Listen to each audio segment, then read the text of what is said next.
It's a 1984 Honda Big Red ES. Good motor, needs a coil, carb clean, should be a runner. 2006 KLX 250S Street and Trail. I only use it in the trails and wrapping out on the road when I need to. Runs fucking mint, bud.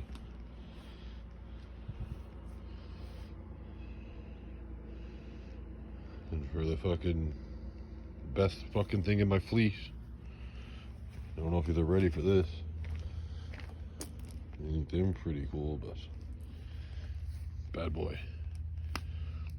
MTD yard machines, 13.5 horse, 42-inch cutting deck. Beat the piss right out of her. She deadly though.